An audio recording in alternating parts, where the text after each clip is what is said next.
So I don't trust my spouse emotionally. If I'm upset or sad, they tend to make things worse rather than better. I wonder who that could be. Let's get started. So, Assalamu alaikum and welcome to the Muslim Marriage Podcast, where we show you how to find and build a healthy marriage as a Muslim. I'm Zara Hassan. And I'm AJ, and we've been married for 3.5 years.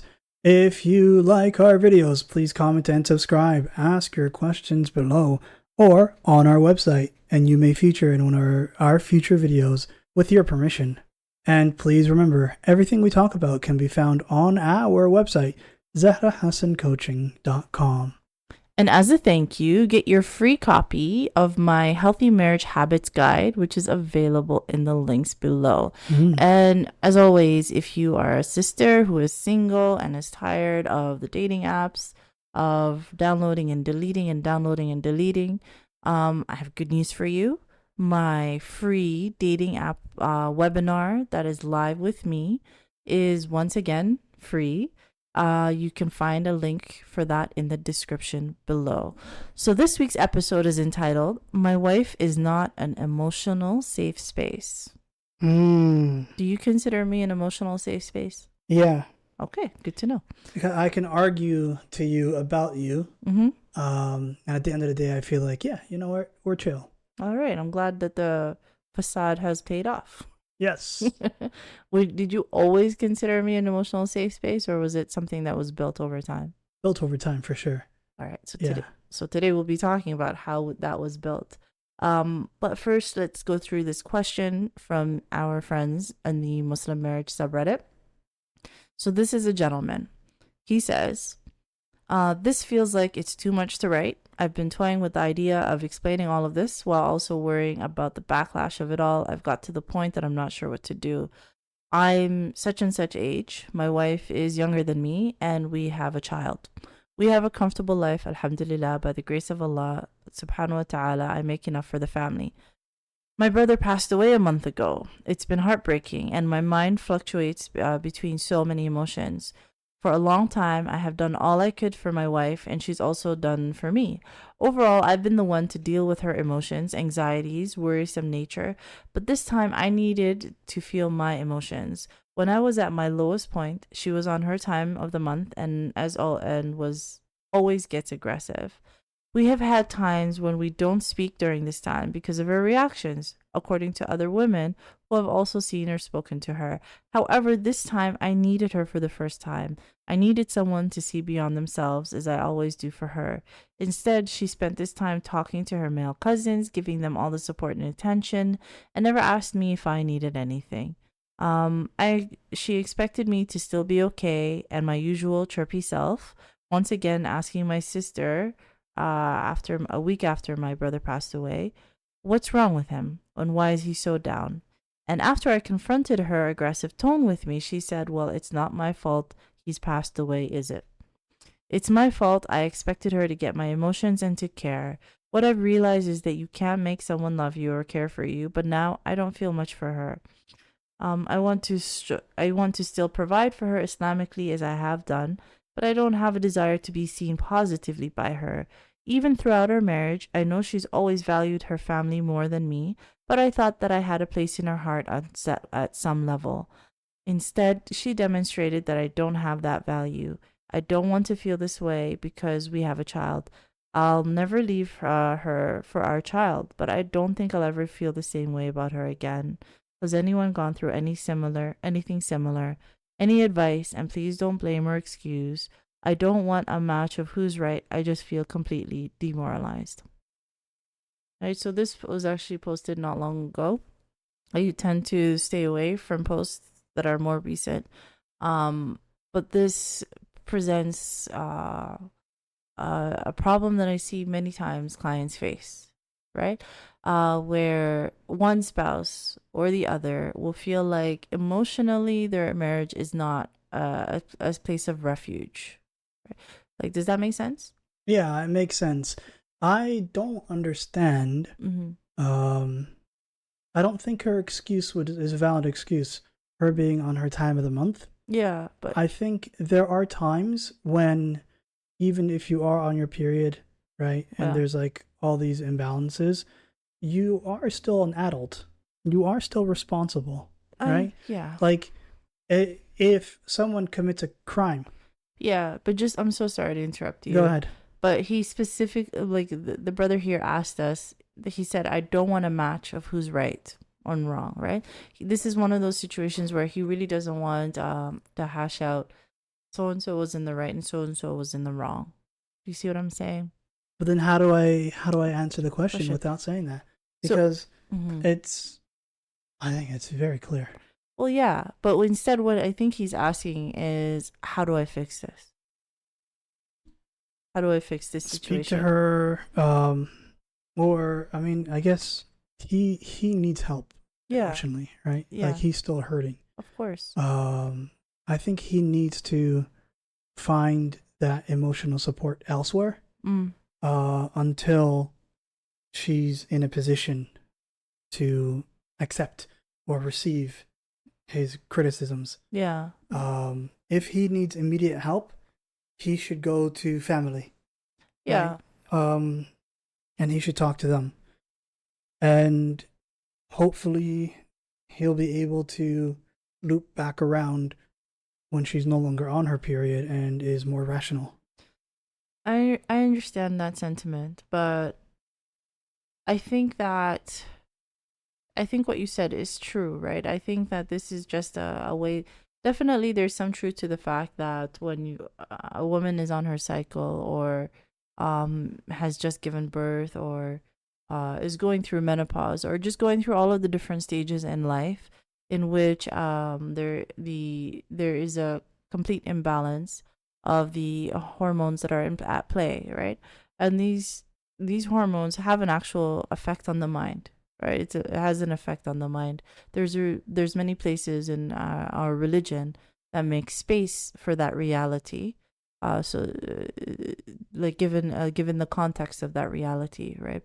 Um, for instance, like there just as a quick one, based on my understanding. If I ever say anything that is with respect to Islam, always take it with a grain of salt. But based on my understanding that if a divorce is declared while a woman is on her cycle, that you should wait and it doesn't none of it's valid until after the cycle is finished, right? Because that might be a factor that can be at play. So that's Yeah. an advice for the population, right? Because it's not advice for the individual, but it's advice for the population, based on what's true for a population. So there is some truth to this, but what I would recommend is that that's not all the truth to this, right? So Yeah. this is something that is a common phenomenon that I see amongst clients where a couple will come in and often it's like sometimes it's the woman who doesn't feel emotionally safe. Sometimes it's the man who doesn't feel emotionally safe. What's most common is that neither feel safe. Yeah. Neither both of them are able to sense that there is tension, that if I bring up that there are certain topics that if I bring up this topic or I'm vulnerable in this way, it's not going to be received well, Mm-hmm. right? So what couples tend to do in those circumstances is they don't talk about those things. They try to bury them. Yeah. And what that inevitably leads to is resentment, which is what is starting to happen here, which is Mm-hmm. what he described here, that he doesn't, because of the resentment, he's not able to really see his wife or appreciate his wife in the way that he did before with this new understanding. Okay. So that's usually the cause of breakdown in the emotional space that exists between the two of you. So what is this emotional space? Let's talk about that a little bit. Yeah. It's not an actual physical safe space, right? So when I speak about the safe space, I'm talking about two different kinds. The first one is the physical safe space in your home, in your place of residence. So it could be your room, it could be another an office, it could be literally a closet, some place where the two of you have established that when we are here, the rules are such that there's no judgment, there is no interrupting, right? That both of us are going to respect each other and we're going to have our discussions using the 5 steps that I always outline, which you can also, the 5 steps that you can get on my website at www.zarhassancoaching.com Mm. Okay. Marriage coaching, Marriage coaching. marriage coaching. So you can get the 5 steps there. But this is a physical safe space where we're going to have our discussions using these 5 steps, and these are the basic rules. There's no judgment, there's no interrupting, etc. So there's that physical safe space, which is very helpful for tackling difficult topics. Yeah. And we've spoken about why that it has been helpful. Like whenever I ask for feedback from clients, once things are going better towards the end of our session, towards the end of our time together, what was it that was very helpful? I can tell you that 9 times out of 10, they said that establishing that physical space was helpful, simply because it puts you in that mind state that, okay, this is what we're going to do here. And because of our record of things going well in this room, this conversation also has a good chance of also going well, right? Exactly. So there's that physical safe space. Now, the other safe space I refer to is the emotional safe space. It is that distance. It is that understanding between the two of you, that if I say something that is vulnerable to my spouse, that I can trust them. I can trust them to be gentle with that information, Yeah. and to respond to me in a way that reflects the way that they received it gently, right? Yeah. That I'm not going to be attacked, that I'm not going to be judged, that this is not information that is going to be used against me. It's the trust, it's the emotional trust that exists between the two of Really you. important stuff. Yeah. So that's what's missing here in this marriage, right? And that's what's missing here in many marriages, simply because it's not something that shows up on day one, right? The two of you, the wedding is finished, the big party is done, you guys have been married for a few days. It doesn't exist yet, because no matter how long you were in your talking stage, no matter how well you know this person, it could literally be the person who grew up next door, right? Everything changes once you're married and in the same house. Yeah. This person is now a stranger, right? Mm-hmm. And because they're a stranger, that trust is not going to be something that exists from day one. It's something that has to be built over time, intentionally. Yeah, you're in danger. Exactly. Well, yeah. So let's talk about how to build that trust intentionally. Yeah. So what are some ideas for how that trust can be built intentionally? Communication. I feel like that's really, really important. Okay. Right? You tell your spouse, hey, I would like us to communicate, talk and not fight. Yeah. Because I think talking is much more preferred to fighting. So firm handshakes all around. Okay. Isn't that what people do before fighting? What is it? They go round one. Round one. Fight. Yeah. Fight. There you go. So firm handshakes all around. Yeah. Yeah. So communication is what you're saying. I agree with you, right? So in general, in order to establish and then build the safe space, there's things that you do before, there's things that you do before vulnerable moments. Yeah. Like when things are calm and everything's chill. And then there's things that you do during vulnerable moments. Yeah. Right? So let's talk about beforehand. I think it's very useful to have a conversation when the two of you are, first married, about some basic ground rules. Yeah. Right? About some basic ground rules.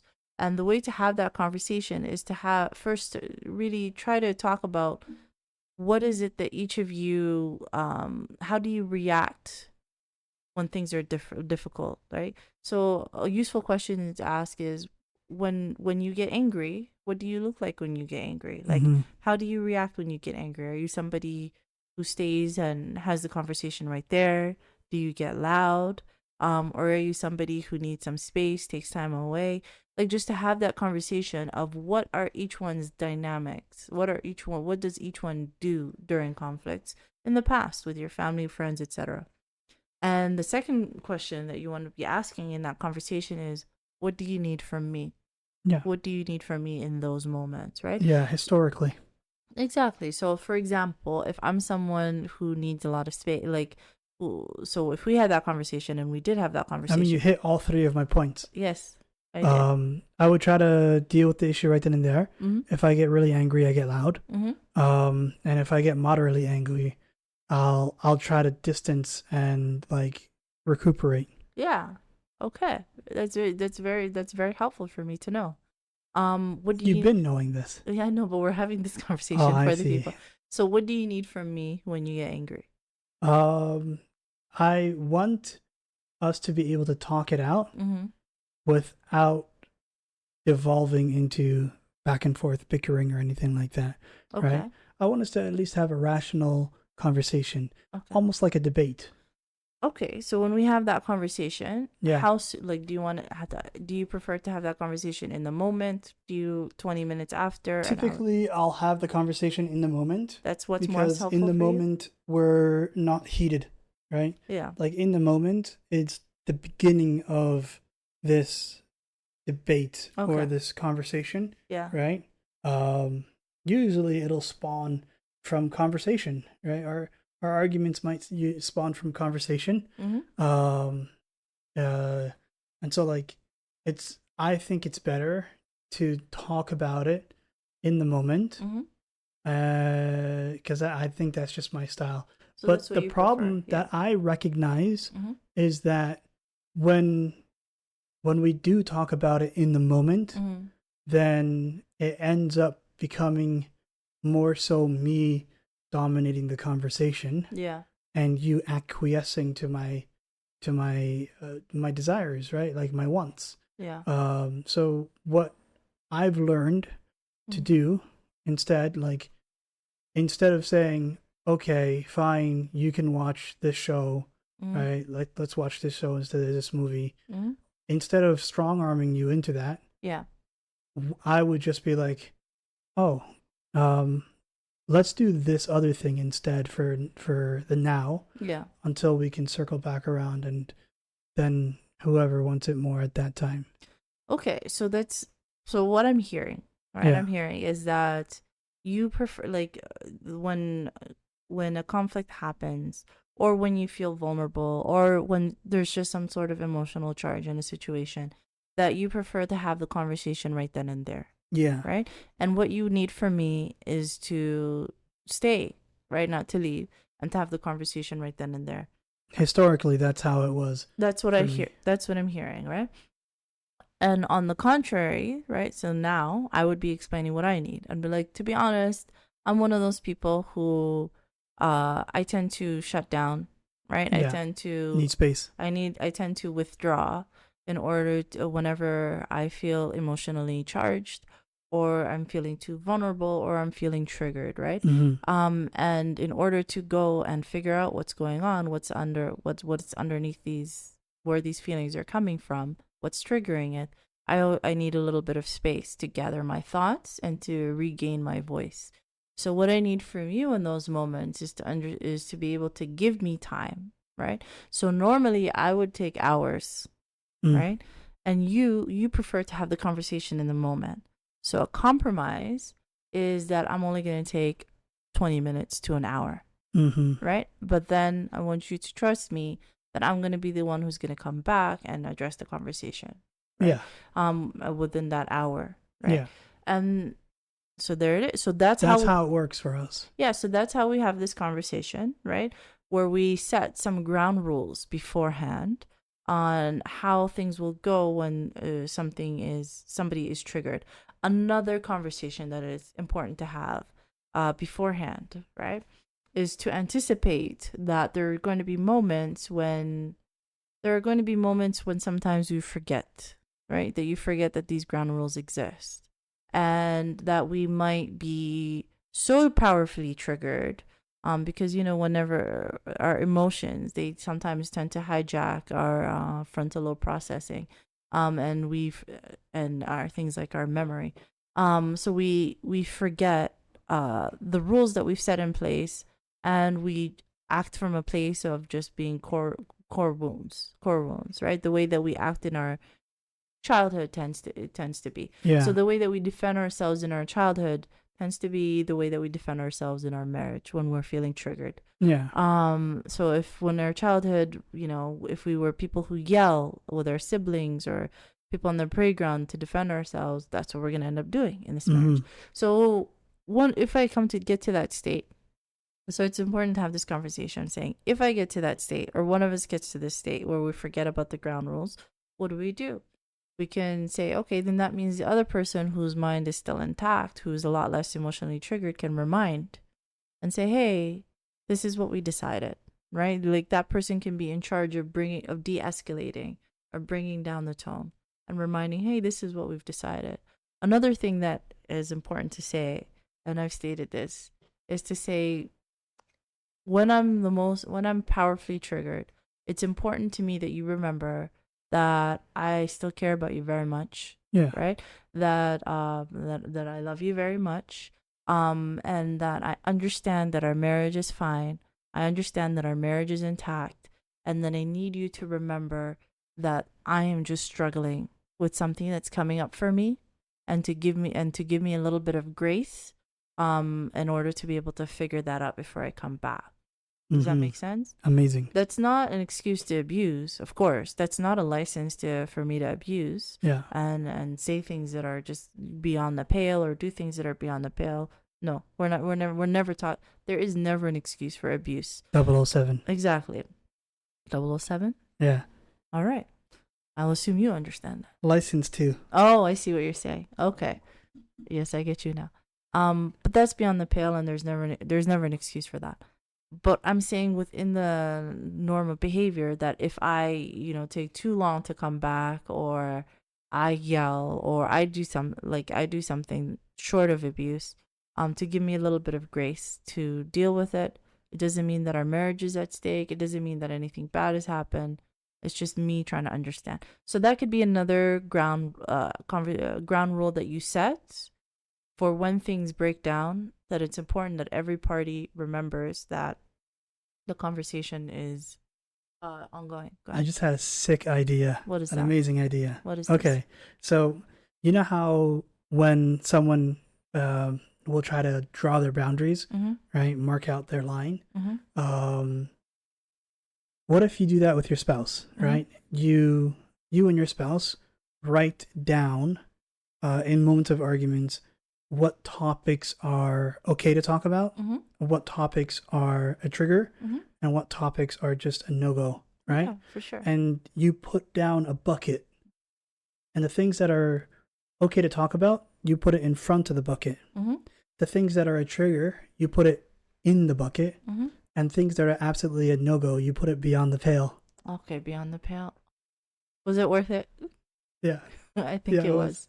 Yeah, it was very worth it. I think it did. Please don't do it. Like, I would not recommend this technique. It's important for people to realize that the whole purpose of that was to make the joke beyond the pale. Yeah, otherwise you're just going to give the other person ammo. There you go. But yes, right? So these are some of the conversations that you can have, right? So the first conversation was to try to understand the dynamics of how each of you react during conflict and what you need from the other person, and to come up with a system, right, that involves some sort of compromise between what each of you need, so that you're both in the same page of understanding what's going to happen when somebody's triggered. Step 2, when someone is too triggered and they forget this system, what are some ground rules, right? So for that address common core wounds. So a common core wound is related to abandonment, right? So if your spouse is powerfully triggered and they disappear emotionally for too long, for hours and maybe days, to set that ground rule in the beginning of saying, look, when I go away for this time, it's me just being too triggered and having to deal with a lot. It doesn't mean that I don't care about you. I want you to remember that I care about you, that I'm doing my best to come back, and to just give me just a little bit of space in order to make that happen, figure that out. That's a way to address that core wound of abandonment, so that when you disappear emotionally, your partner can be coping, right? Another common core wound is around rejection.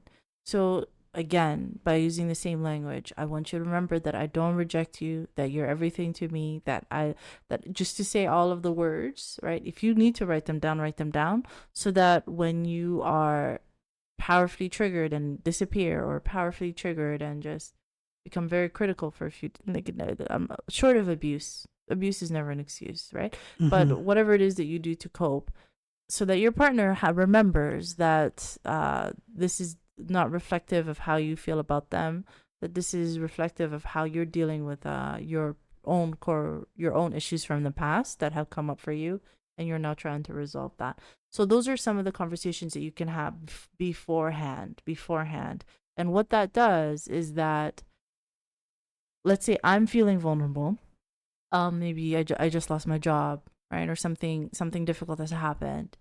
Now I can it'll close that gap of me coming to my partner, because I'll understand that we have these rules in place, Mm-hmm. so that if somebody does get triggered, we can just invoke one of these systems that we have in place, and that we know how to interact with each other during these vulnerable moments. Does that make sense? Yeah. So by having had those discussions already, it makes it easier for your partner to approach you and for you to approach your partner, because you There know is because a you new core wound, a Mhm. common core wound. Okay. Fender benders. Fender benders? Yeah. Oh wait, sorry, no, common car wound. Car wound. Yeah, Wrong that's conversation? my bad. Okay. I was a bit off track there. Was off road? Yeah. Okay. So that's the one approach, right? So is conversations beforehand. Now, how do you deal with things in the moment? In the moment. When you're in the moment, right, for both partners, it's important that you remember that this is somebody that you care about, right? That their well-being is important to you, to keep to try to keep that in mind literally all of the time. So when they're approaching you with feelings that are vulnerable, especially in the beginning of your marriage, understand that how you handle those feelings of their vulnerability, that's going to determine their comfort level with approaching you in the future. Does that make sense? Yeah. So the most important thing is to, number one, recognize when your spouse is being vulnerable. Mm-hmm. Right? Especially with men, you guys do a very good job of masking this. You don't really announce it. You don't announce it. You'll just suggest We're always something. moving fast. Yeah, you just sort of suggest it. Sometimes it'll be disguised as a joke, right? So it's a little bit tricky. So there's some responsibility on your part to signal, hey, I'm being vulnerable in this moment, right? You recently figured it out. Today apparently. I did, yeah. Yeah. That when I'm feeling emotional and love you. Yeah?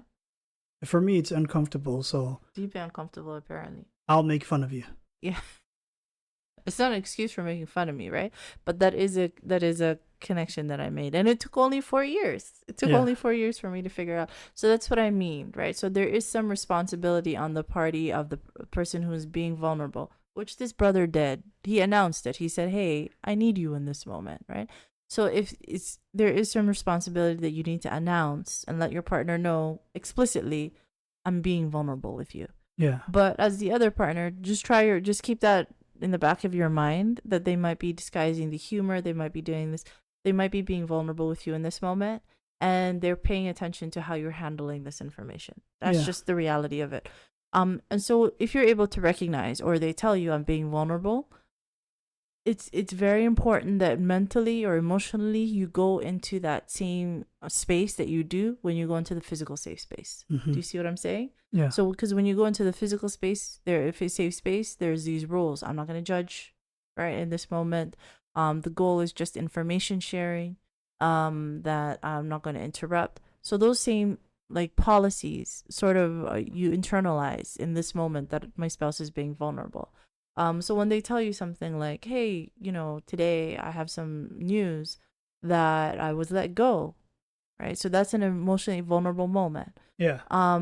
And rather than addressing the terrifying logistics of what we're going to do for money now, it's important to recognize that this person is feeling very badly about it, and to address their feelings before you address the logistics. Does that make sense? Yeah. So that you just say, you empathize, right? You just say, oh, I'm so sorry. That's terrible. I know how hard you've been working, right? And so like it's terrible that these corporations, this is what they're doing, because I know how hard you were working. You've been there for so long. You just empathize, where you reflect back what you believe. You reflect back what you believe that they're feeling, Yeah. right? So your partner feels seen and they feel validated, Yeah. right? I think if I was married to someone who called me and said I was let go, Mm-hmm. and that person had a job as a paraglider, Mm-hmm. I'd be terrified. All right, I like that one. That one was good. All right, that was good. I can't think of a follow up pun, but assume it was great. Um, so That's what I that's like about you, though. yeah. Like, no matter how crazy my jokes are, you're always grounded. Hi, I like it, but for the sake of this topic, because I don't want to keep the viewers here too much longer, right? Mm. Listeners here too much longer. Um, so that's what you do. You recognize that your partner is being vulnerable. Number one, number two, you empathize, you validate, and you make them feel seen before the scary logistics of what this now implies for your family. And then when it comes to when that part of it has been addressed, right? Then you ask your partner, what do you need from me in this moment? I know this is really hard, right? What do you need? How can I help? And then they'll tell you. And then when the two of you are in a place where you feel a little bit more calm, then you can go on to your physical safe space and have the discussion. Okay, all right, so how are we gonna do this? How are we going to be able to come up with enough money for the mortgage, for the rent, for whatever it is, right? Yeah. What are our next steps? And then you can do all of that once you address, after you have addressed how your partner is feeling in this moment. Because the most important thing in your life after your religion, right, is your partner, and a really big part of their well-being is knowing that they can trust you emotionally, Yeah. for both men and women. Yeah. And there's so many hadiths that explain the importance of that, and being an emotional safe space for your spouse. So these are the ways that you can do it. Number one, by having those discussions beforehand, so that the two of you know what the ground rules are, and the two of you will feel safe in approaching each other. Yeah. That's the first step. The second step is within the moment itself. No, number one, recognizing that your partner is being vulnerable right now, and number two, empathizing, validating, and helping them feel seen when they are being vulnerable. Yeah. But I think that's it. So this is with respect to this brother, right? Um, Advice for him specifically is to try to have this conversation in the way that we discussed in this podcast, Mm-hmm. where he sits her down, he sits his wife down, explains, I'm having a really hard time. I know that I haven't expressed it before, but right now I'm really having a really hard time. And more than from my friends and from my family, the support that I need most is from you. Mm-hmm. Right? That's the support that means the most to me and that lands the hardest with me. And I know you've been supportive in all of these other ways, but what I really need right now is for you to see me and be gentle with me in these moments, right? So Yeah. that's the conversation he can have with her. Um, and hopefully that helps. But I suspect what they're going to need because they've been married so long and because that the patterns that they have in place are so deeply entrenched. I think that this is beyond their pay grade, and I think that they need either couples counseling, a couples therapist, and somebody who's experienced, or a coach, again, and somebody who's experienced, to be able to translate for each other so that they can hear, so that that they'll be able to hear each other, because I don't think she knows how she's affecting him. Yeah. That's my suspicion, right? I don't think that she understands how much this is impacting him. Mm-hmm. So that's my advice for this brother specifically. May Allah subhanahu wa ta'ala make easy for you and your family. Losing a family member is heartbreaking. And may Allah subhanahu wa ta'ala grant your brother Jannah in the next world. Ameen ya Rabbil Alameen. So that's everything. Ending on a little bit of a somber note.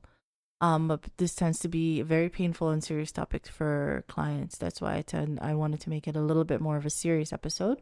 So if you have made it this far with us, Jazaa K'Allah Khayr. We really appreciate you choosing to spend your time with us. We never take that for granted. If you haven't subscribed to our channel on YouTube, please do subscribe. It really means a lot to us. And if you have already subscribed, we see you. We appreciate you. Jazaa K'Allah Khayr. Is there anything we're missing before we sign off? No, that's everything. That's everything? Yeah. Okay, so we wish you guys a wonderful weekend. If you haven't downloaded your copy of the Happy Healthy Marriage Guide, the Happy Healthy Marriage Habits, you can find that in the description. If you're a single woman, need help with the dating apps, find the link to the webinar in the description. Jazaa K'Allah Khayr. Have a wonderful weekend, and Assalamu alaikum. Wa alaikum salam.